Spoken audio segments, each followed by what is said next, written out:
Hi, welcome to Pup School Suffolk's online training.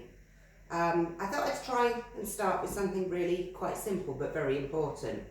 So lots of people that come to classes comment that they can't get their dogs to eat during classes because they're just not interested. So that's one of the things I'm going to start with. Okay, first of all, why do we need to use treats? Lots of people say to me, why doesn't my dog just do the behaviour because it loves me, because it should do it, or for whatever other reason? My answer is always, much as you love your job, would you go to work if you didn't get paid at the end of it? And most people actually probably wouldn't. And your dog is exactly the same. So a dog's psyche is set up so that they will repeat behaviours that get them good results. And the behaviours will diminish that don't get them such good results. So if something is earning them food that they value, they'll repeat that behaviour over and over again. If that behaviour isn't getting them anything, the behaviour will diminish and disappear. And that carries on for life. So although we aim to reduce the food rewards, we would never eradicate them completely. Equally, other rewards will work just as well. So you can use food, mainly because it's easier, but you can use play, toys, and what we call life rewards, so a stroke, things like that as well. So I have got some quite high value treats here. One of the ones that I always advise people not to use is the commercially bought treats. They tend to be not very good. Dogs have very, very little sense of taste, but massive sense of smell. So it's no good giving them something that has very little sense of smell, or very little smell. So here we have got very tiny bits of liver, hot dog sausage, cheese, and ham. Now, another thing that people tend to do is they tend to choose a treat that their dog loves. So they say, oh, my dog loves cheese, or my dog loves ham. And they train week after week after week with the same treats. And just like you and me, over time, that treat goes down in value.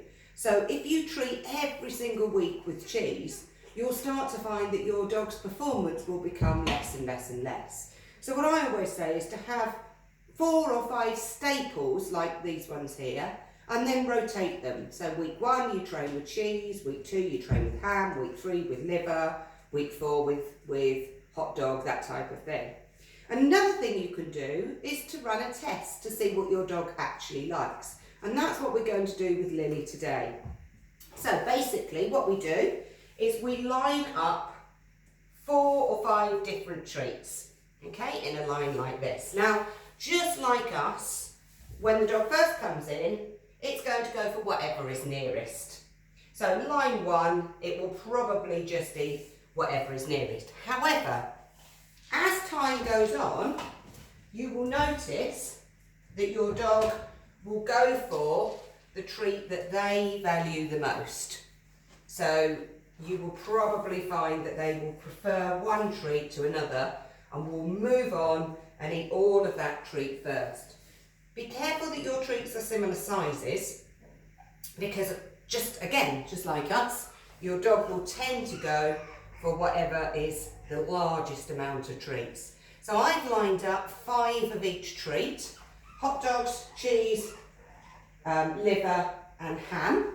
And now I'm going to get Lily in to test them out for us. Now Lily is a really good one to test them, because Lily is pregnant at the moment, and dogs that are pregnant tend to go off and be quite finicky with their food. So rather than just zoom in and eat everything, she is more likely to go for the one that she actually likes. So let's test her out and find out what she likes.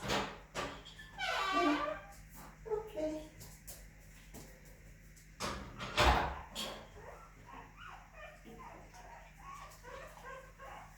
So as you can see, in the first line, she's just eating pretty much all of them.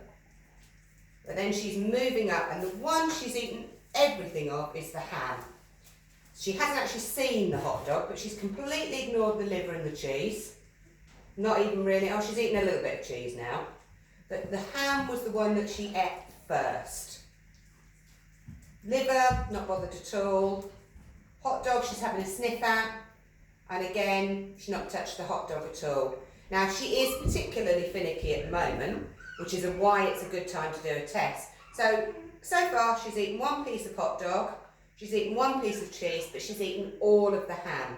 So that's a fairly good indicator for me. It's not that I couldn't train her with the other ones, I could, but if I was doing something where I want a really, really good level of training, or I had lots of distractions, so for example I was taking her to training classes, then ham would be the one that I would prioritise first, because that's obviously the one that works best. So, your training for today is to set up a eating pathway for your dog, just like this. Do it while your dog's outside the room. Set up 4 or 5 different levels of treats, and then you're going to test to see which is the most value. Now I'm going to be back tomorrow to follow up with another training exercise, and I'm going to be using the ham tomorrow if I'm training Lily. But I will do the same test for each of my dogs, so I will know exactly which treat will work best. Okay, thank you very much and see you tomorrow. Well done, Lily.